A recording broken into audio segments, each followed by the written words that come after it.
안녕하세요. 수학 고등선생님입니다. 자, 이번 시간은 2027학년도 우리 이제 수능, 수학과, 수능 수학과 그다음에 수리 논술을 어떻게 준비하는 게 좋은지 이 전략을 분석해서 알려드리는 시간입니다. 자, 우리 이제 제대로 알고 여러분들이 실천을 하셔야지만 수능 수학에서도 성공할 수 있고 수리 논술에서도 성공을 할 수가 있습니다. 그냥 열심히만 한다고 해서 성적이 잘 나온다고 해서만 합격을 할 수 있는 게 아니란 얘기예요. 제대로 알고 그렇죠? 제대로 준비하셔야지만 좋은 성과를 거둘 수 있습니다. 자, EBS에서 오랫동안 수업을 하고 그다음에 현장에서도요 마찬가지입니다. 오래 여러 군데에서 수업을 하면서 제가 가지고 있는 이 노하우를 여러분들에게 알려드릴 수 있도록 하겠습니다. 자, 일단 출제 기조 먼저 제가 말씀을 드릴게요. 수능은 평가원에서 출제를 하고 있습니다. 한국교육과정 평가원에 출제하고 있기 때문에 수능을 어떤 방식으로 출제한 건지 할 건지에 대한 내용들은 이미 좀 정해져 있다는 내용이에요.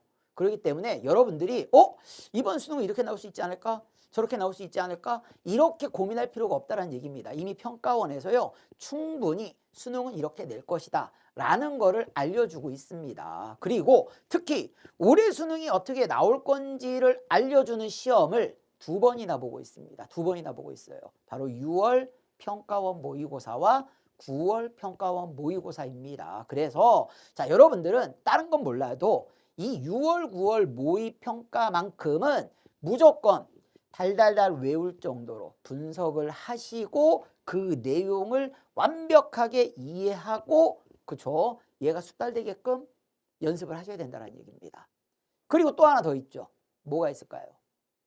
기본적으로 50%가 연계되는 교재가 있습니다. 바로 EBS 수능 특강과 수능 완성이란 얘기예요. 그렇죠? 50%를 연계하는데 안 볼 이유가 뭐가 있습니까? 당연히 봐야 된다는 얘기입니다. 따라서 기본적으로 우리가 수능을 준비하는 데 있어 가지고서 반드시 필요한 교재라든가 그다음에 출제 방향은 어느 정도 결정이 돼 있다는 얘기입니다. 그렇기 때문에요.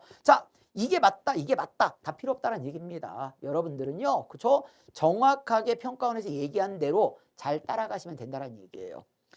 어떤 식으로 구성이 되느냐? 교육과정 및 EBS 연계입니다. 맨 첫 번째는요. 그래서 2015 개정 교육과정 범위 내에서만 출제가 됩니다. 당연하죠. 교육과정 내에서만 출제가 됩니다. 교육과정에서 벗어나는 방식으로 문제를 푸는 문항은 없다란 얘기예요. 전혀 그런 문제 출제하지 않습니다. 출제하지 않고요. 특히 이제 좀 주목해야 될 거는 이번에는 2015의 마지막 수능이 됩니다. 마지막 수능이기 때문에요. 그렇죠? 이 2015에서 2022로 연결이 된다는 얘기예요. 그럼 연결될 때에 어떤 변화점이 있겠죠. 그 변화점에서 평가원이 또 얘기하고자 하는 내용들을 그대로 이어서 갈 수 있게끔 만들 거란 얘기입니다. 그건 이제 뒷부분에 제가 얘기 드리도록 할게요. 아주 중요한 점이 있다는 얘기예요. 그 다음에 EBS 연계. EBS 연계는 50% 수준을 그대로 유지하고 있습니다. 뭐 이제 쉬운 것만 내는 게 아니란 얘기예요. 어려운 것도 출제할 수 있고요. 근데 여하튼 간에 수능 특강과 수능 완성만입니다. 다른 교재 다 없어요. 연계되는 교재는 딱 2종류입니다. 수능 특강, 수능 완성입니다. 나머지 교재도 EBS 교재 많지 않습니까? 그렇죠? 거기서 연계가 되지 않습니다. 수능 특강과 수능 완성에서 50%를 출제하게 돼 있으니까는요. 그렇죠? 그 50%를 맞추기 위해서는 당연히 수능 특강과 수능 완성에 있는 문항들을 여러분들이 반드시 학습하셔야 됩니다. 반드시 학습하시고요. 체감도 제고를 위한 연계 방식을 개선한다라고 되어 있는데요. 그렇죠? 뭐 이제 이런 부분에 대한 얘기는 계속 나오고 있습니다. 그렇죠? 어떤 식으로 이걸 연계하는 게 좋은가에 대한 내용들은 그렇죠? 교육부와 EBS가 할 일이고요. 우리는 일단 연계하는 내용들에 대해서 이게 어떤 식으로 연계됐는지를 보기 위해서는 특히 그해 올해죠. 올해의 6월 모의평가와 9월 모의평가를 시험을 보시고 그거를 분석한 내용들을 살펴보셔야 된다는 얘기입니다. 당연히 저도 6월 평가원과 9월 평가원에 대한 분석 영상은 반드시 올릴 겁니다. 너무 중요하기 때문에요. 그렇죠? 해설을 올리지 못할지언정 분석은 반드시 할 거란 얘기예요. 그렇기 때문에 그 분석을 반드시 보시고 학습에 참고하셔야 된다는 얘기입니다. 문항 구성 방향은요. 이제는 기술이나 스킬을 원하는 그런 문항 출제하는 거는 배제하고 있습니다. 배제하고 있어요. 대신 개념, 개념을 굉장히 중시 여깁니다.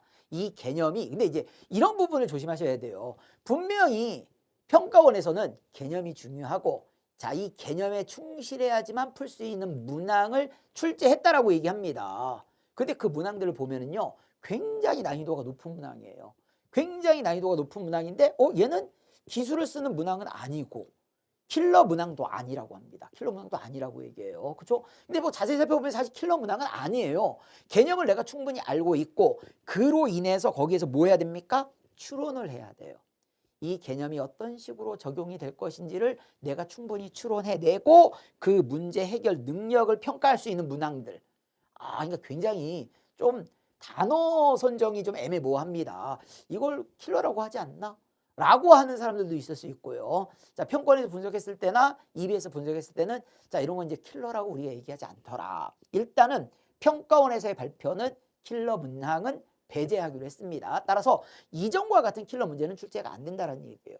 안 되고 충분히 내가 개념을 잘 익혀내고 그 개념을 가지고 활용할 수 있는 문항들만 나오게 된다는 얘기예요. 왜 어렵느냐? 숨겨져 있는 그런 개념들, 충분히 심화까지 내가 들어갈 수 있는 개념들을 알고 있느냐를 물어보는 문항이라는 얘기입니다. 그렇죠?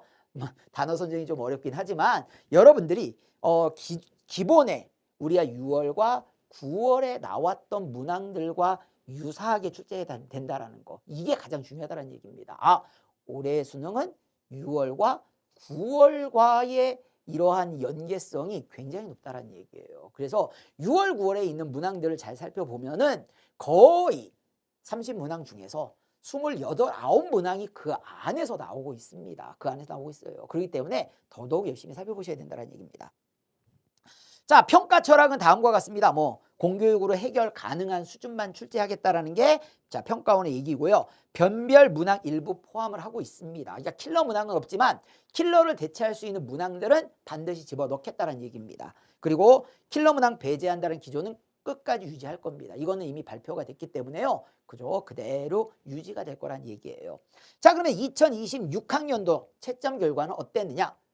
이랬습니다. 표준 점수 최고점은 그 전해 최고점 139점을 기록해서 그 전년도에 비해서 1점이 하락했습니다. 1점이 하락했고요. 자, 난이도 조정 효과를 반영했다고 봅니다. 그러니까 최고점이 1점이 낮아졌지만 그 밑으로는 그렇죠. 조금씩 더 낮아지는 현상이 벌어지다 보니까는 전체적으로는 좀 난이도를 그렇죠. 조정을 했다라는 느낌을 받을 수 있다라는 얘기입니다. 일반적으로 수학은요. 그렇죠. 쉬워도 어느 정도의 난이도가 있고요. 어려워도 어느 정도의 난이도가 있습니다. 있기 때문에 차라리 쉬운 수능보다는 어려운 수능이 훨씬 유리하다는 얘기예요. 공부하는 학생들 입장에서는요. 따라서 제가 봤을 때는 무조건 수능은 어려운 게 좋다라고 생각합니다. 그렇다고 해서요. 불수능을 원하지는 않습니다만 어느 정도의 적정한 난이도 이상은 나와주는 게 좋다라는 얘기입니다. 이유는 왜 그러냐? 등급 구분을 할 수 있다라는 얘기예요. 그러니까 1등급, 2등급, 3등급 상위권을 구분을 하고 그 안에서 또한 표준 점수를 구분이 된다라고 하면은 수시와 정시에서 우리가 아이들을 제대로 가려낼 수 있지 않겠냐라는 얘기예요. 자, 따라서 1등급과 2등급의 경계 점수는 표준 점수 128점이었습니다. 적당하다라고 생각합니다. 제가 봤을 때는. 자, 그래서 상위권 변별 기준 점수를 잘 유지했고요. 작년 같은 경우에 만점자가 780명이었어요. 780명이었고요. 킬러 문항을 배제하겠다는 원칙은 그대로 고수하고 있습니다. 그대로 고수하고 있어요. 자, 그 다음에 상위권 변별력 계속 지금 지속되게 확보하고 있고요. 최근의 기조는 공통 영역이 어렵습니다. 공통 영역이 어려워요. 당연한 얘기입니다. 그렇죠? 22문항이 출제가 되고 있고요. 22문항이 출제가 있고요. 자, 이 공통 과목에서 나오는 점수만 해도 벌써 그렇죠? 4분의 3에 해당을 합니다. 4분의 3을 해당하는 영역이 전체 100점 만점에 4분의 3에 해당하는 영역이 공통에서 출제된다는 얘기는 당연히 공통 영역에서 어려운 문제가 많이 나온다는 얘기예요. 제가 봤을 때는 이제 이런 좀 또 특징도 보이긴 합니다. 예전에는 15번과 22번이 이제 킬러의 자리입니다. 그러니까 가장 난이도가 높은 영역의 자리인데 15번과 22번 보통 이제 우리 22번이 더 어렵고 15번이 조금 더 쉬웠던 게 이번에는 15번이 훨씬 더 어려워지고 22번이 조금 더 쉬워지는 이런 경향을 보이고 있다라는 거예요. 자, 대신 올해 수능은 모릅니다. 6월, 9월 평가원을 봐야지만 알고 있어요. 그래서 6월, 9월 평가원에서 어떤 식으로 올해 출제할 건지를 그렇죠. 우리가 살펴봐야 된다는 얘기입니다. 그리고 난 다음에는요. 이 선택 과목도 마찬가지입니다. 확통과 우리가 이제 미적분이 있는데 이 두 개의 좀 내용이 좀 달라요. 미적분은 그렇죠. 지금 이제 교육청 모의고사를 가지고 얘기한다고 하면 3월과 5월 교육청 모의고사를 봤을 때는 미적분이 좀 굉장히 어려웠습니다. 그리고 확률과 통계는 좀 굉장히 좀 쉬웠어요. 쉬웠는데 그렇죠. 일단 중요한 건 3월과 5월은 평가원이 아닙니다. 따라서 6월 평가원을 보고 난 다음에 얘기를 하셔야 된다는 얘기예요. 그렇죠? 수능을 출제하는 기관에서 어떻게 내는지를 보셔야 된다는 얘기입니다. 자, 이 3월과 5월 교육청 모의고사는 이미 그렇죠. 이전에 출제했던 문항입니다. 뭐 작년에 출제하거나 막 이때 출제했던 문항들이기 때문에 그렇죠. 지금 이게 수능을 반영했다라고 보기는 조금 쉽지가 않다는 얘기예요. 그렇기 때문에 자 일단 6월과 9월 우리가 평가원을 분석을 해봐야지 알 수 있다라는 거. 자, 그 다음에는 이렇습니다. 그러면 이제 작년 수능 2026학년 수능이 던진 메시지는 무엇이냐? 공통 개념. 공통의 개념이 굉장히 중요합니다. 그렇죠? 여기에서 내가 어떤 식으로 추론할 것인가? 이런 부분에 대한 어떤 좀 안정화 작업이 좀 이루어진 해가 아닐까? 그렇다는 얘기는 올해 6급 평가원에도 비슷한 기조를 그대로 유지할 거다라고 일단 예상은 됩니다. 그런다라고 했을 때는 수능 때까지 그냥 끝까지 가지 않을까? 이 기조는 2022 수능까지도 계속 이어지지 않겠냐라는 생각이 듭니다. 자, 일단은요. 뭐 이제 수원, 수투의 기본 개념이 어느 정도 좀 완성이 되고요. 이 말하는 개념이 학생들이 생각하는 아주 기본적인 개념을 뜻하는 건 아닙니다. 그렇죠? 거기에서 좀 더 깊이 있는 쉽게 얘기하면 우리 이제 심화 개념이라고 생각을 하시면 돼요. 심화 개념. 교과서만으로 볼 수 없는 개념입니다. 더 깊게 파고들어야 되는 개념이 된다는 얘기예요. 그럼 이 개념들은 어디서부터 나오느냐? 기존에 출제가 됐었던 기출 문제 중에 우리 이제 보통 고난도 문항이 되겠죠. 중킬러나 킬러에 해당하는 문항들에 담겨져 있던 그러한 개념들, 그렇죠? 그러한 문항을 풀 때에 적용됐던 개념들을 내가 찾아내셔야 된다는 얘기예요. 찾아내셔야 된다는 얘기입니다. 그래야지만 안정적인 점수가 확보가 된다는 얘기예요. 선택 과목은요. 대신 좀 어느 정도의 좀 표준 풀이 방법이 조금 정해져 있습니다. 그래서 자, 몇 번까지는 어떤 형태로 쭉 풀면 되고 그다음에 뭐 20, 그렇죠? 7번, 8번, 9번, 30번 요 문항에 대한 어떤 순서의 배열이 있다라는 얘기입니다. 그래서 뭐 확률과 통계 같은 경우에는 반드시 뭐 29번, 30번이 어려운 게 아니라 그 앞전에 뭐 27번, 28번에서 자, 요 주제에 대해서 뭐 예를 들어 뭐 중복 순열에 대한 내용이 중복 조합에 대한 내용이 조금 어려운 중복 조합에 대한 내용이 좀 어려운 형태로 출제되는 경우들이 있다. 뭐 이런 것들. 이런 부분도 좀 살펴보셔야 된다는 얘기입니다. 뭐 이제 미적분 같은 경우에는 뭐 그대로 쭉 출제가 되는데 30번이 반드시 어렵다라고 보기는 좀 쉽지 않은 경우가 있다는 얘기예요. 오히려 28번이나 29번에서 더 어려워지는 경우가 있고 그리고 생각했던 것보다 선택 과목보다 공통 과목의 난이도가 더 높지 않느냐 뭐 이런 식으로 좀 바뀌어갈 수 있다는 얘기입니다. 그래서 교육청 모의고사와는 조금 다른 기조이긴 한데 그렇죠?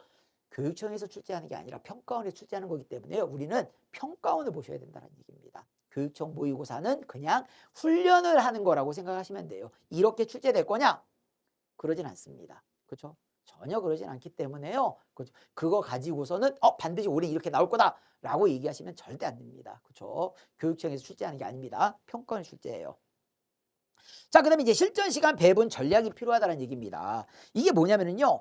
개인마다 문제의 풀 때에 있어 가지고서요. 이게 시간 배분 전략이 필요하다는 얘기입니다. 왜냐면 본인이 잘하는 과목이 있고 잘하는 단원이 있고요. 이게 다르다는 얘기입니다. 그러면은 내가 이런 식으로 운용을 했을 때 시간이 이 정도까지 점수가 확보되고 그 남은 시간에 고난도 문제를 어디까지 어떤 식으로 내가 그쵸? 배분을 해가지고서 점수를 얻어낼 것이냐. 이런 전략을 실전을 통해 가지고서 자꾸 세워 가셔야 된다는 얘기입니다. 그렇죠? 그럴 때 필요한 게 이제 모의고사라는 얘기예요. 그런 모의고사를 통해 가지고서 이런 부분들을 연습을 하셔야 된다는 얘기입니다. 꼭 연습하셔야 돼요. 실전 연습이 안 되고서 실전에서 좋은 성적을 거둘 거라고 착각하시면 안 됩니다. 자, 그러면 어떻게 우리가 진단을 하고 이걸 리빌드 할 것인가? 첫 번째 이렇습니다. 일단 진단을 하셔야 돼요. 진단을. 공통 영역에 대한 개념들. 일단 뭐 당연히 기본적인 개념들은 당연한 겁니다. 내가 기본적인 개념들이 빵꾸난 부분이 있는가 없는가. 그렇죠? 그리고 난 다음에 이 부분에 대해서 2, 3점짜리가 해결이 됐습니다. 4점짜리 문항을 푸는 데 있어가지고 계속 문제가 발생을 한다는 얘기예요. 그러면 왜 그러한 문제가 발생을 했는지를 찾아내셔야 된다는 얘기예요. 그게 만약에 내가 아직 적용하는 개념에 대해서 숙달되게 알지 못한다라고 하면 그 아래 단계에 있는 개념과 유형의 문항들을 숙달되게 연습을 하셔야 돼요. 숙달되게 연습을 하셔야지만 갖다가 쓸 수 있다는 얘기입니다. 그러지가 않으면요. 갖다가 쓰기가 쉽지가 않다는 얘기예요. 자, 이렇게 해서 실수 패턴을 분류하고 좀 분석을 하셔야 됩니다. 특히 우리 이제 그 수학원에 함수 파트 있죠. 그쵸? 지수로그 함수. 정말 어렵습니다. 장난 아니게 어려워요. 그쵸?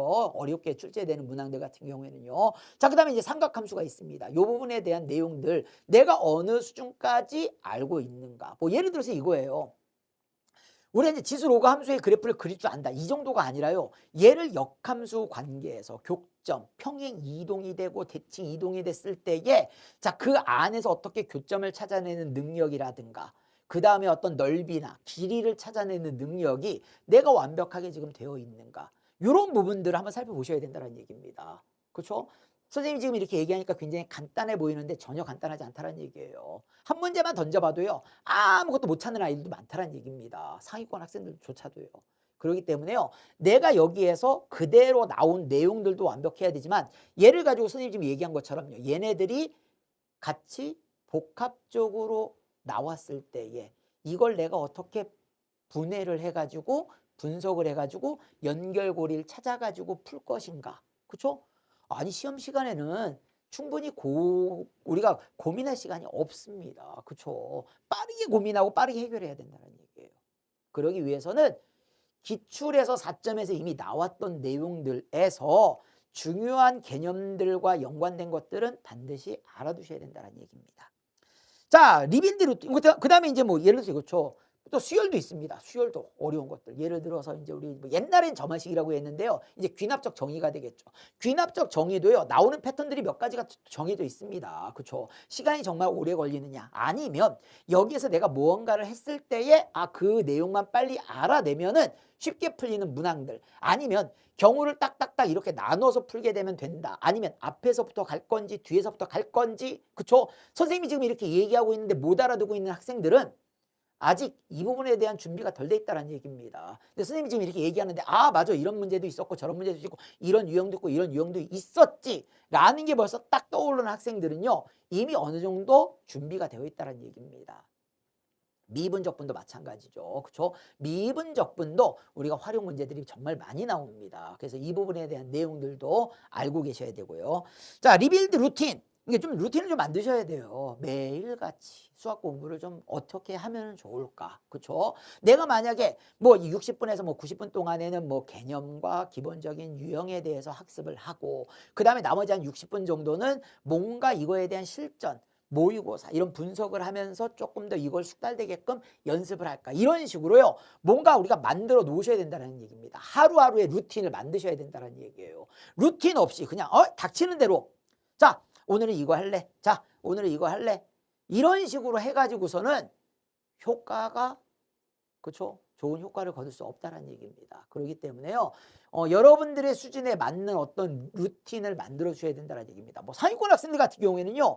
앞부분에 좀 쉬운 내용들은 좀 건너뛸 수 있을 거 아닙니까? 그러면은 그 학생들 같은 경우에 좀 오답과 실전, 고난도에 대한 그런 부분을 연습할 수 있는 그런 루틴을 좀 마련해 놓고 심화 개념에 대한 또 루틴을 마련해 놓고 그다음에 내가 실수할 수 있는 부분을 챙길 수 있는 루틴을 만들어 놓으셔야 된다는 얘기입니다. 아셨죠? 자, 그래서 오답 분석. 오답은요. 하루에 뭐 한 30분 정도? 아니면 이제 정해 놓으셔야죠. 이것도요. 자, 발상 트리거를 기록을 하셔야 됩니다. 이 발상 트리거라는 게 뭐냐면요. 이거예요. 내가 이 문제를 푸는 데 있어 가지고서 그쵸? 보자마자 이제 문제를 쭉 읽습니다. 문제를 읽으면 조건이 있고 식이 있고 여러 가지 물어보는 문제가 있다는 얘기예요. 그림이 있을 것이고요. 그래프가 있을 거라는 얘기입니다. 그럼 이걸 가지고서 내가 맨 처음에 떠올릴 수 있는 거. 그죠? 떠오르는 게 무엇이 있는가? 떠오르는 게 무엇이 있는가를 써 놓으셔야 된다는 얘기예요. 아, 그럼 그 내용들을 가지고 내가 어떤 식으로 하나씩 하나씩 연결지어서 정답까지 갈 것인가. 그렇죠? 일단은 맨 처음에 그 트리거가 있어야 될 거 아닙니까? 그렇죠? 이게 맨 처음에 이렇게 이 문제를 푸는 데 있어 가지고 방아쇠가 될 수 있을 만한 그 단초를 빠르게 찾아내셔야 된다는 얘기예요. 그렇죠? 아, 내가 여기에서 이 문제를 풀기 위해서는 여기 이 부분에서 이게 쓰이고 요걸 요렇게 가면 되겠네 라는 생각들을 찾아낼 수 있는 그런 훈련을 자꾸 하셔야 된다는 얘기예요. 그렇죠? 왜냐면은 점수에 따라서요. 2점은 그냥 보자마자 풉니다. 3점도 보자마자 풀긴 해야 될 텐데 4점 같은 경우에는 보자마자 푸는 게 쉽지 않을 수 있다는 얘기예요. 그러면 4점을 쭉 문제를 읽었을 때에 아, 이거 어떻게 풀면 되지? 이런 고민이 아니라 문제를 쭉 읽으면서 아, 자, 이 내용, 얘랑 얘랑은 이런 내용을 가지고서 이런 식으로 한번 가보면 되겠네 라는 게 바로바로 좀 끄집어낼 수 있는, 그렇죠? 끄집어낼 수 있는 단서를 찾아야 된다는 얘기입니다. 문제를 풀이할 수 있는 그 범인, 정답을 찾아낼 수 있는 단서를 문제의 조건과 그래프와 그림과 문항에서 있는 것들로 우리가 찾아내셔야 된다는 얘기입니다. 그냥 주어지는 게 아니에요. 양수, 왜 주어졌을까? 모든 실수, 어떤, 자, 뭐 최대값, 최소값, 그렇죠? 순서상, 이런 말 한마디 한마디에서요. 무언가 우리가 뭘 찾아내셔야 된다는 얘기입니다. 자, 여기 길이가 있고 각이 있고 뭐가 있는데 쭉 표시해 보니까 그림에서 뭐가 없어요. 얘는 뭔가 내가 연장선을 긋거나 보조선을 그어야 될 것 같고 뭐 이런 것들이지 않습니까? 하시면서 빨리빨리 찾아내셔야 된다는 얘기입니다. 자, 일단 지금 여러분들이 3월과 5월에서는 기출 프레임을 구축을 하고 계셨어야 된다는 얘기예요. 하고 순서를 정해주는 겁니다. 시기를 결정해 주는 게 아니에요. 일단 우리가 첫 단계에서는, 그렇죠? 첫 단계에서는 평가원에 있는 기출을 재분류를 하셔야 된다는 얘기예요. 그냥 푸는 게 아니에요. 이제 테마별로 좀 요걸 분류를 하셔야 된다는 얘기입니다. 테마별로 좀 분류를 하셔야 된다는 얘기예요. 아, 지금 이 문제 같은 경우에는 예를 들어서 이거예요. 자, 너는 사인 법칙, 코사인 법칙, 삼각형의 넓이가 같이 결합되어 있는 문항들. 자, 치수 로그 함수에서 너는 자, 역함수와 연결돼서 어떤 교점이나 길이와 넓이랑 연관된 문항들 뭐 이런 식으로요. 뭔가 테마가 있어야 된다는 얘기입니다. 저 같은 경우에는 이걸 더 세분화시킵니다. 그렇죠? 자, 원과 연관된 삼각함수의 문항들. 자, 원에서 삐져나온 경우들. 뭐 이런 식으로요. 조금 더 세분화해 가지고서요. 하나씩 분류하는 경우도 있다는 얘기입니다. 이거는 뭐 이제 선생님들이 할 역할이고요. 여러분들은 최소한 어느 정도 테마별로 분류를 해가지고서 얘의 풀이를 하는 알고리즘을 만들어내셔야 된다는 얘기입니다. 그렇죠? 각둘변들 마주보고 있고 외접원 나와 있으면 무조건 사인 법칙 뭐 이런 식으로요. 그렇죠? 뭐 이런 내용들이 좀 나와 있어야 된다는 얘기입니다. 자, 원에 내접되어 있는 사각형 4대가 합. 그 다음에 이제 이런 거 연장해서 밖으로 나갔다. 삼각형의 닮음. 뭐 이런 형태들이 그렇죠? 바로바로 떠올라야 된다는 얘기예요. 바로바로. 저 선생님이 지금 무슨 얘기하는 거지? 그렇죠? 이런 학생들도 있을 수 있다는 얘기예요. 지금 선생님이 얘기한 테마별로 재분류가 돼서 이런 풀이 알고리즘 구축이 안 됐다는 얘기입니다. 그래서 첫 30초 접근법을 연습을 하셔야 된다는 얘기예요. 그렇죠? 문제를 딱 읽자마자 남는 게 아무것도 없으면은 그렇죠? 도돌이표예요. 도돌이표. 읽고 또 읽고 또 읽고 또 읽고 자, 포맷은 잘 됩니다. 머리가요. 그렇죠? 잊혀지는 거 금세인데요. 그러면 안 된다는 얘기예요. 문제를 읽을 때 처음 읽을 때부터 내가 이런 조건들과 이런 데에서 무엇이 주어져 있는지 이걸로부터 내가 어떤 식으로 시작을 하면 될 것인가 라는 거를 처음에는 틀려가면서 배우는 거죠. 잘못될 수도 있습니다. 그걸 통해서 배우는 거예요. 그걸 통해서. 그렇죠? 그래서 자, 기출 문제를 풀 때는 정답이 중요한 게 아니에요. 첫 30초에 내가 무엇을 받느냐. 그걸 가지고서 그 다음에 어떻게 이어갔느냐. 이게 정답까지 어떻게 이어졌느냐. 이게 중요하다는 얘기입니다. 풀이 알고리즘을 만드는 게 중요하다는 얘기예요. 그냥 가시면 안 된다는 얘기입니다. 그래서 아까도 얘기했지만은 맨 처음에 문제를 읽었을 때 어떤 트리거가 될 만한 내용들을 잘 정리하셔야 된다는 얘기입니다. 이때 우리가 아무거나 공부하시면 안 되겠죠. 아무거나 공부하시면 안 되고요. 그래서 1순위로 정한 게 누굽니까? 1순위는 6월, 9월 평가원 문제입니다. 자, 2순위는 당연히 연계교재예요. 그쵸? 뭐 사실 둘 다 1순위예요. 둘 다 1순위입니다. 그쵸? 기출과 그 다음에 연계교재를 보는 게 가장 중요하다라는 거 꼭 기억을 하셔야 됩니다. 여기에서만 출제가 되는 거예요. 여기에서만. 선생님 딴 데서 안 나오. 어차피 킬러 수준의 문항은 어디에서도 잘 안 보입니다. 근데 최근에는 이런 게 있어요. 킬러 문항을 배제한다라는 말이 나오는 순간부터는 킬러 자리에 있는 문항들조차도 연계교재와 평가원에서 봤던 문항들을 그쵸 그대로 이어가는 형태입니다. 그대로 이어가는 거예요. 아니, 똑같이 나오진 않습니다. 어떻게 똑같이 됩니까? 그 내용을 이어간다는 얘기는요. 그쵸 이거를 가지고 변형할 수 있고요. 예를 물어봤으니까 그쵸 얘와 연관된 또 다른 예를 물어볼 수도 있고요. 뭐 이런 식으로요. 충분히 우리가 고민해가지고 찾을 수 있는 그러한 내용들이 나온다는 얘기예요. 그러니까 전혀 모르는 게 출제되지는 않는다는 얘기입니다. 감사하죠. 그쵸? 자, 그리고 난 다음에 이제 우리가 이제 두 번째 단계로 뭘 가야 되느냐. 이제 실전 모의 연습과 시간 운영을 하셔야 된다는 얘기입니다. 6월, 9월 모의고사 리허설 활용. 정말 중요하다고. 목놓아 얘기합니다. 자, 6월과 9월만 제대로 분석하면 수능 문제 중에 적어도 90% 이상은 다 거기서 나온다는 얘기예요. 적어도 90%. 그렇기 때문에 6월, 9월 모의평가를 배제하고서 수능에 대해서 논하는 사람이 있으면 전부 다 사기꾼입니다. 제가 봤을 때는요. 절대 그럴 수가 없어요. 자, 연계교재 보지 말아라. 이게 사기꾼이죠. 어떻게 50%가 나오는데 어떻게 안 봅니까? 말도 안 되는 얘기예요. 50% 나오면 무조건 봐야죠. 그렇죠? 아니 국어 지면 50% 나올 거 아닙니까? 영어 지면 50% 나올 거 아닙니까? 그렇죠? 수학도 50% 나와요. 나온다라고 발표하고 꾸준히 나온다라는 걸 계속 나중에 밝혀주지 않습니까? 왜 안 공부해요? 공부하셔야죠. 그렇죠? 안 하는 거 잘못되는 겁니다. 자, 그 다음에는요. 자, 이 번호대로는 아니고요. 순서를 얘기를 하는 거예요. 순서요. 잘 보십시오. 1번부터 15번까지 우리가 다 정확도 100%를 맞출 수 없어요. 왜요? 아까도 얘기했죠. 15번이 요즘엔 제일 어려운 문항이 출제가 됩니다. 그렇죠? 예를 들어서 2등급 정도 맞는 학생들은 15번을 풀 필요가 없어요. 그렇죠? 15번을 풀 필요가 없습니다. 풀 필요가 없는데 이런 거예요. 우리가 순차적으로 이제 앞부분을 진행을 합니다. 여기 객관식 부분이죠. 1번부터 15번까지가 객관식 문항이 쭉 진행이 되고 있는데 자, 2점짜리, 3점짜리, 4점짜리 이게 쭉 올라옵니다. 난이도가 올라와요. 올라오고 있는데 이 중에서 앞부분부터 시작해서 몇 번까지의 문항을 내가 빠르게 정확하게 맞출 수 있느냐를 연습을 하시라는 얘기예요. 맞출 수 있느냐를 연습을 하는 얘기입니다. 만약에 내가 한 10번까지밖에 못 왔다. 그렇죠? 그럼 이 사람이 받을 수 있는 등급이 딱 정해져 있어요. 내가 만약에 12번까지 왔다. 그렇죠? 아니면 나는 14번까지 왔다. 뭐 이런 식으로 몇 번까지 갔느냐에 따라서 그 사람의 받을 수 있는 등급이 결정이 됩니다. 제가 봤을 때는요. 그렇죠? 그리고 난 다음에 우리 이제 주관식으로 넘어가지 않습니까? 주관식도 마찬가지예요. 그러면 16번부터 쉬운 문제가 출제가 되겠죠. 그럼 16, 17, 18 이게 쭉 갑니다. 마찬가지로 얘도 21번, 22번 쪽에 해당하는 문제가 어려울 가능성이 높다는 얘기입니다. 그러면은요, 우리가 보통 이거예요.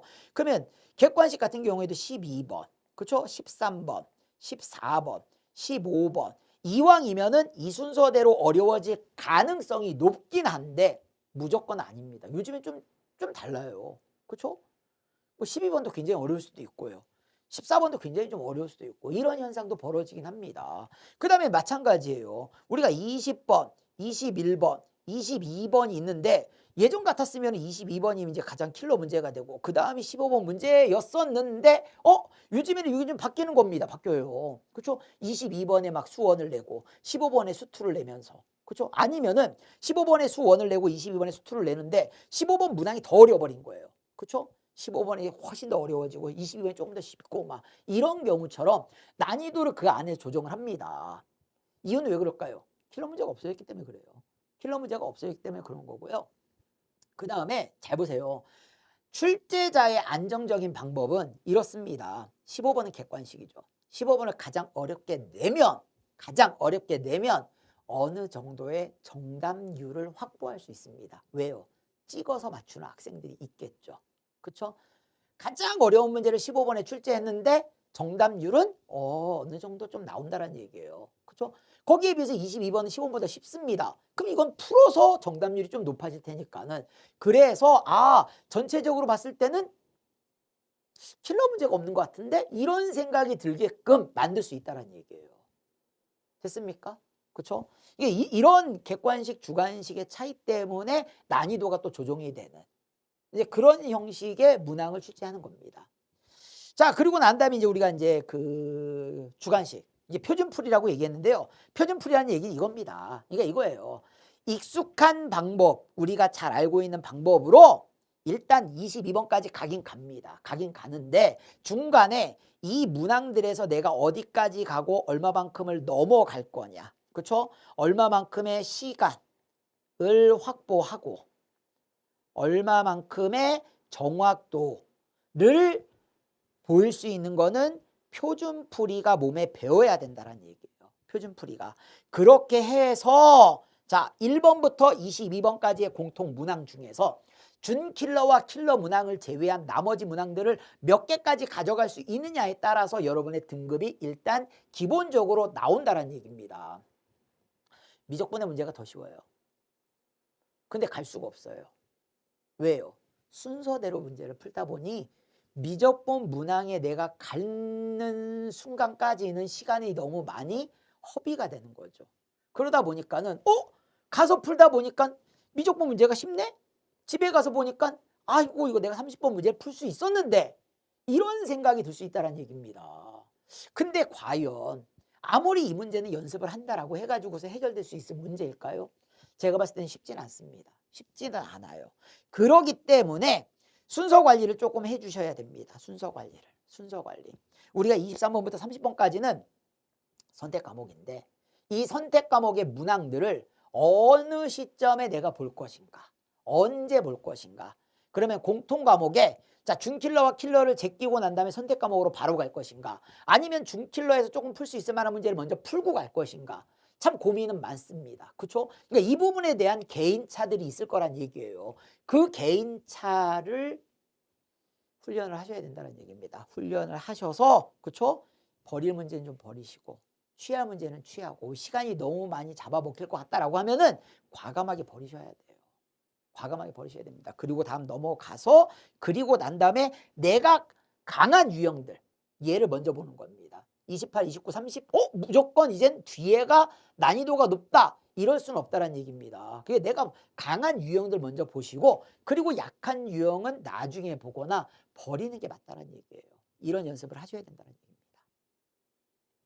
그리고 난 다음에 이제 마지막이죠. 9월부터 수능 파이널까지는 그렇죠. 이 부분은 사실상 등급마다 많이 다를 수 있습니다. 그렇죠. 매주 2회 실전 모의고사 이거는 사실 기본 아닙니까? 실전 연습은 꾸준히 하셔야 됩니다.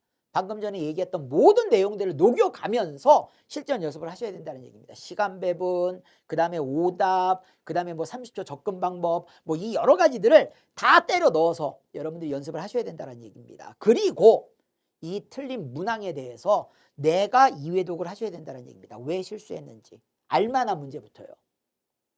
자, 이것도 중요합니다. 지금 내 등급이 3등급이에요.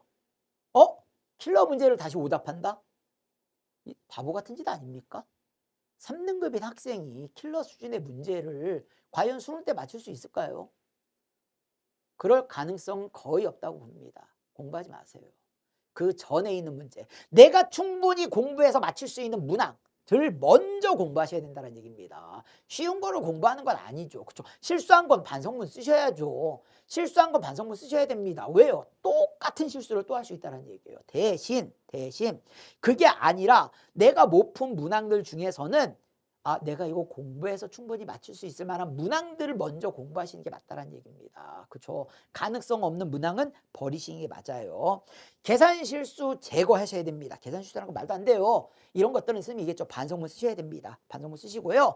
그 다음에는 자 새로운 유형. 방금 전에 얘기했죠. 새로운 유형들보다는 이거예요. 앞부분의 문항에서 얼마만큼 내가 잘 풀 수 있는 문항들을 빠르게 풀 수 있는 실수 없이 이 연습을 먼저 하셔야 됩니다. 잘하는 걸 더 잘하고 그 다음에 내가 못하는 부분을 투자를 하셔야 된다는 얘기입니다. 그러니까 잘하는 거 공부하지 말란 소리가 아닙니다. 잘하는 건 더 잘하게끔 만들어 주시고, 그리고 못하는 것 중에서, 실수한 것 중에서 고칠 것들을 고쳐가면서 공부를 하셔야 된다는 얘기입니다. 그렇죠? 아직 내 수준이 안 되는 거는 나중에 공부하셔야 돼요. 어쩔 수 없습니다. 그렇죠? 내가 그걸 공부할 수 있는 수준까지 가시고 난 다음에 하셔야 된다는 얘기예요. 그래야지만 여러분들이 실전에서 좋은 성적을 거둘 수가 있다는 얘기입니다. 아셨죠?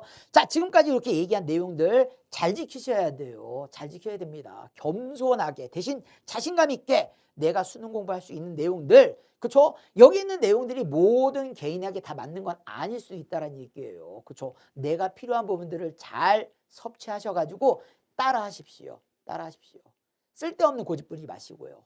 쓸데없는 문항 쳐다보지 마시고요. 그렇죠? 그리고 업수이 여기면서 갖다 버리지 마시라는 얘기입니다. 이건 뭐 쉬운데, 쉬우면 실수하지 마셔야죠.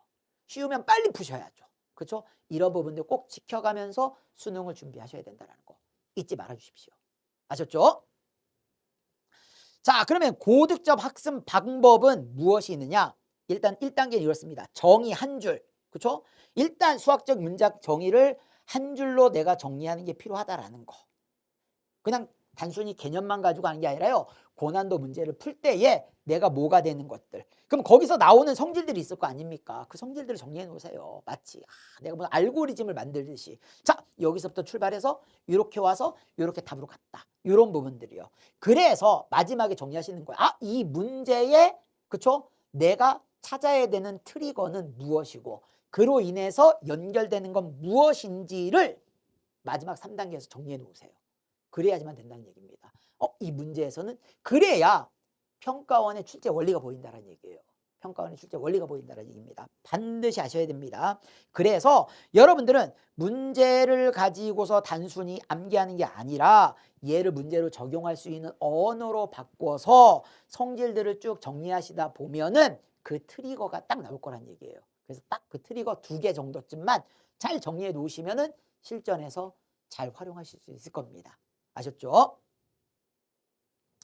자, 오답노트 기록과 이제 상위권 학습 전략입니다. 오답노트 3줄 기록법인데요.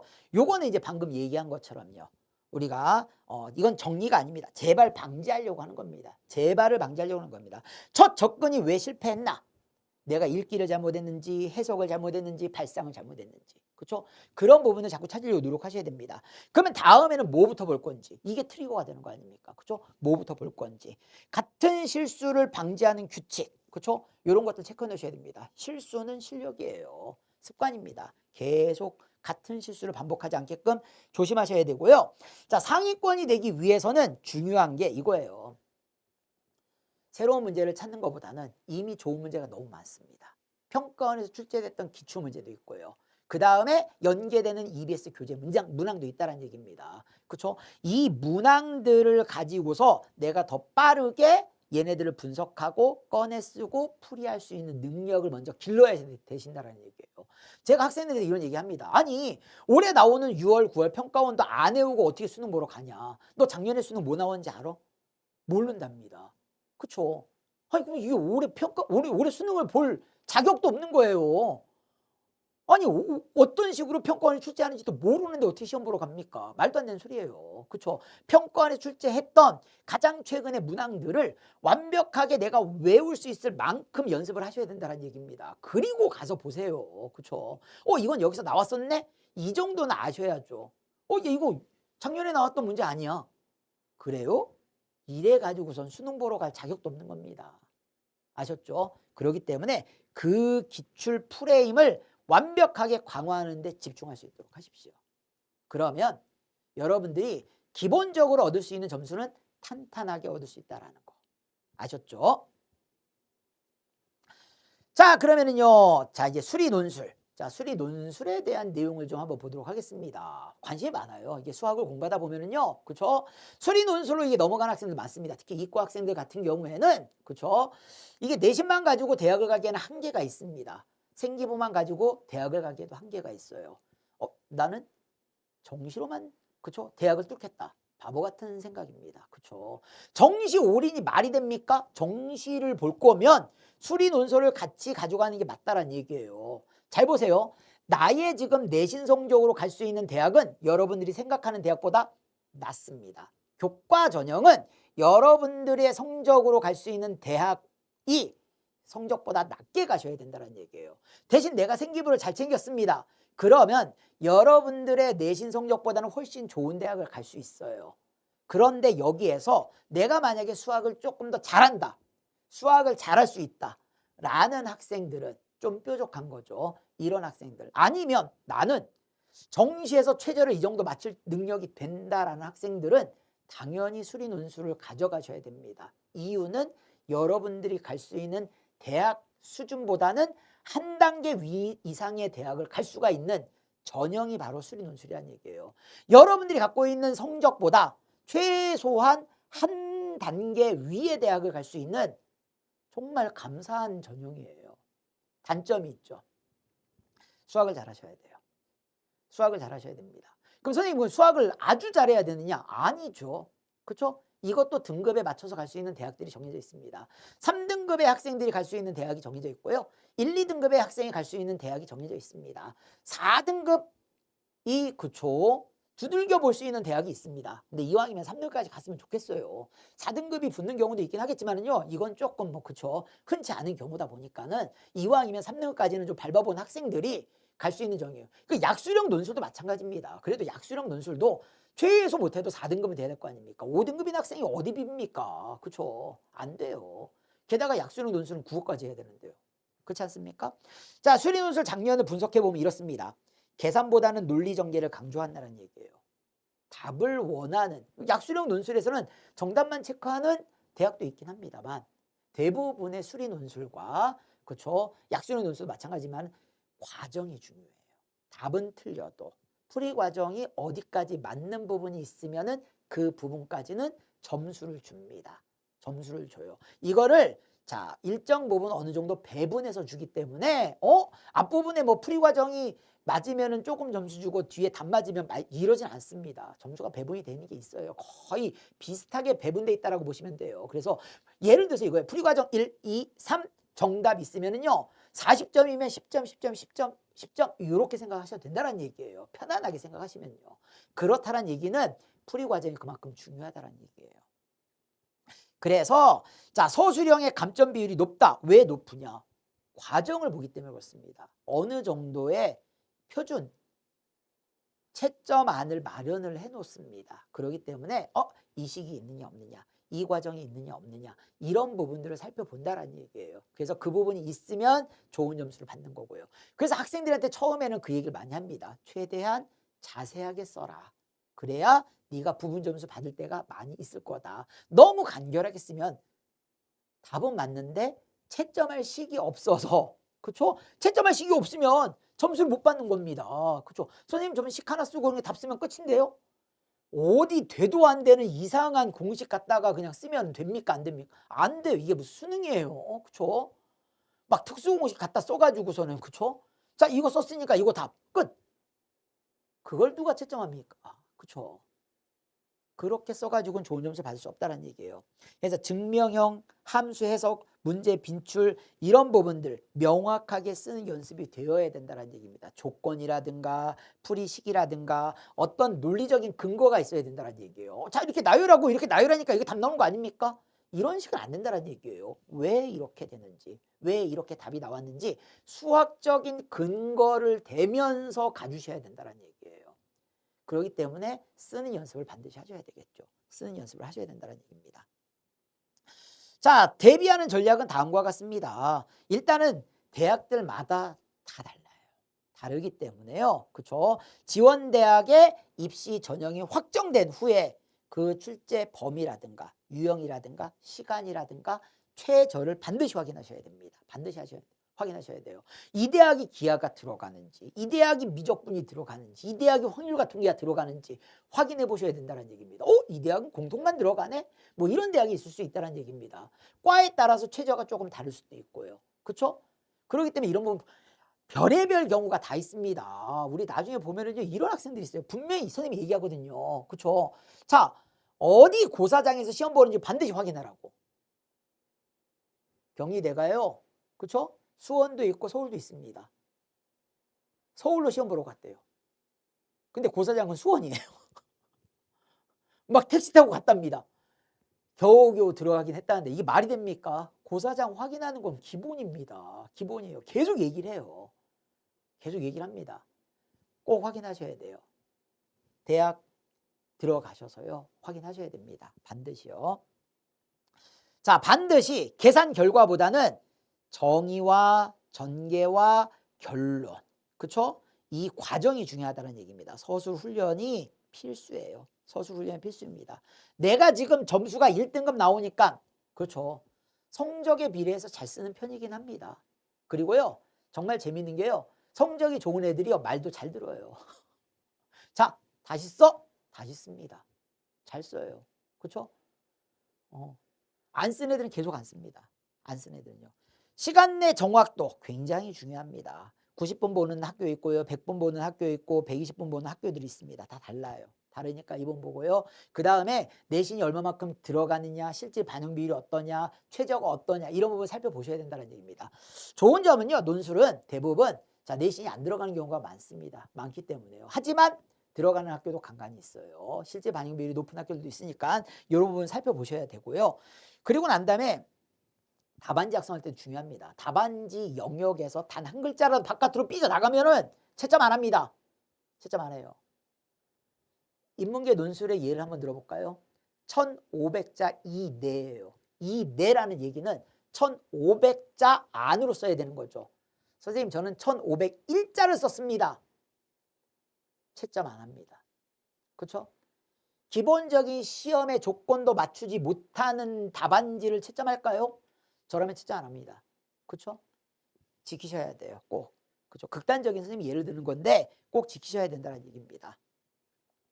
자, 수능과 수리 논술을 병행하는 전략은 뭐가 있을까? 이게 자주 묻는 질문에 대해서 얘기할게요.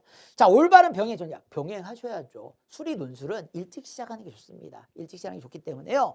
자, 주 1회 2시간 이상은 고정을 해야 됩니다. 사실 2시간이라고 했는데요. 보통 이제 쓰는 연습까지 한다고 치면은 그렇죠. 한 4시간 정도가 될 겁니다. 4시간 정도가요. 그래서 가장 좋은 거는 주 1회 4시간. 주 1회 4시간이 좋다라는 얘기입니다. 거기에서 뭐 2시간 정도는 내가 수업을 듣고 2시간 정도는 쓰는 연습을 하는 거죠. 여기에다가 조금 더 여력이 되는 학생들은 조금 더 연습을 하고 첨삭을 받을 수 있으면 첨삭은 누구한테 받아야 됩니까? 가르치시는 선생님한테 꼭 받으면은 가장 좋습니다. 가장 좋아요. 저도 그래서 제가 직접 첨삭합니다. 제가 직접 첨삭해요. 알바생을 쓰지 않습니다. 알바생을 쓰지 않아요. 그렇죠? 그래서 제가 수업하는 모든 논술은 알바생을 절대 쓰지 않습니다. 선생님들이 반드시 수업하시는 선생님들이 첨삭해서 아이들한테 코멘트 주는 거. 왜요? 그러면 합격률이 어마어마하게 높아집니다. 어마어마하게 높아져요. 이건 장담합니다. 그럴 수밖에 없어요. 그렇기 때문에 자 이런 부분에 대한 연습이 있어야 되고요. 수능에서는 좀 정확도 훈련이고요. 논술에서는 좀 논리 전개에 대한 내용이에요. 조금 결이 다를 수도 있어요. 결이 다르다 보니까 충분히 쓰는 연습을 하면서 선생님한테 피드백을 받는 게 굉장히 중요하다는 얘기입니다. 자, 미적이 유리할까요? 당연하죠. 그렇죠? 수리 논술을 쓰는 학생들 같은 경우에는 자 미적분 선택이 유리합니다. 심지어 어느 학교는 수능 선택 과목으로 미적분을 반드시 보라고 지정을 했습니다. 예를 들어 성균관대 같은 경우에는 수능에서 미적분을 반드시 선택을 해야지만 된다라고 지정을 하고 있어요. 그렇죠? 지정을 하고 있습니다. 꼭 아셔야 됩니다. 대신 이제 미적분을 보진 않아요. 보진 않는데. 그래서 상위권 같은 경우에 미적 선택 비율이 높습니다. 높고요. 요건 이제 어떻게 보면은 개인 선택 영향에 따라 다를 수도 있습니다. 만약에 미적을 내가 안 했다라고 하면은 미적을 보지 않는 대학을 선택해서 시험을 봐야 되다 보니까는 대학이 좁아진다는 얘기예요. 좁아진다는 얘기입니다. 그래서 그런 부분들은 감안해서 선택하셔야 됩니다. 자, 논술로 역전이 가능할까요? 역전 가능합니다. 제가 가르친 학생들 중에서는요. 가장 극단적인 예는 이런 경우도 있었어요. 일반고의 내신 성적이 2.5입니다. 2.5인데 이 학생이 최저를 1112를 맞춘 거예요. 그래서 어디를 갔느냐? 지방에 있는 의대에 합격했습니다. 지방에 있는 의대에 합격했어요. 그렇죠? 서울권까지는 올 수가 없었고요. 그 대신 지방에 있는 의대까지는 합격했다라는 거. 그 다음에 이제 뭐 부산대 같은 경우에도 뭐 치의대 뭐 이제 예비번호 뭐 1, 2번까지 갔었는데, 그렇죠? 그거 같은 경우에는 이제 뭐 나중에 뭐 거기까지는 안 왔으니까요. 뭐 이런 경우들도 있긴 합니다. 이런 경우들도요. 그래서 자 여기 나온 것처럼 주 1회 4시간 논술을 병행하면서 수능과 같이 준비한다라고 하면은 이 논술에서 또 얻는 굉장한 시너지 효과가 있습니다. 고난도 문제에 대한 어떤 지금의 수능 출제 기조 방식이랑 너무 잘 맞는다는 얘기예요. 아, 개념을 깊이 들여다보는 문항들, 킬러를 배제하면서 이게 논술 문제예요. 이게 논술 문제입니다. 다들 뭐 처음 봤다고 그러는데요. 저는 맨날 본 문제예요. 지금 이렇게 나오는 문제 이거 다 논술에서 나온 문제인데 그렇죠? 이거 논술에서 맨날 봤던 문제인데 이런 문항들이 나온다는 얘기예요. 그래서 그런 문항들, 고난도 문항을 공부하는 데 있어서 논술이 굉장히 그렇죠? 좋은 그렇죠? 역할을 할 수 있다는 얘기입니다. 자, 결론 및 핵심 요약을 하겠습니다. 1등급은 실수와의 싸움이에요. 일단은요. 실수하시면 안 됩니다. 그 다음에 공통 과목의 완성이 핵심이란 얘기예요. 핵심이라는 거. 자, 수리 논술은 계산이 아닌 논리 훈련입니다. 그렇기 때문에요. 쓰기 연습을 꾸준히 하면서 반드시 피드백을 받아보셔야 됩니다. 그리고 자, 수능과 논술 병행이 제가 봤을 땐 가장 최적의 전략입니다. 언제 준비하는 게 좋으냐? 이미 늦었어요. 빨리 준비하세요. 빨리 준비하셔야 됩니다. 수능도 혼자 공부하는 게 말이 안 되고요. 논술은 더더욱 혼자 공부하는 게 말이 안 됩니다. 그렇죠? 누군가의 도움을 반드시 받으셔야 된다는 얘기예요. 그래서 최소 주 1회, 뭐 2회까지 피드백을 받을 수 있으면 최고겠지만은 그렇게 해서 최저를 충족하면서 논술 실력을 쌓으신다라고 하면은 가장 훌륭한 결과를 얻어낼 수 있을 거라고 생각을 합니다. 그렇기 때문에 자, 수능과 수리 논술, 자 이거는 별개가 아니라 상위권 특히 이과 학생들에게 있어서는 반드시 병행을 해야 되는 최적의 전략이지 않느냐라고 생각을 하니까는요. 반드시 이 전략대로 여러분들이 나가신다라고 하면은 지금 여러분들이 갈 수 있는 대학보다는 반드시 한 단계 이상의 대학을 갈 수 있을 거라고 생각합니다. 자, 끝까지 열심히 노력하셔가지고서요.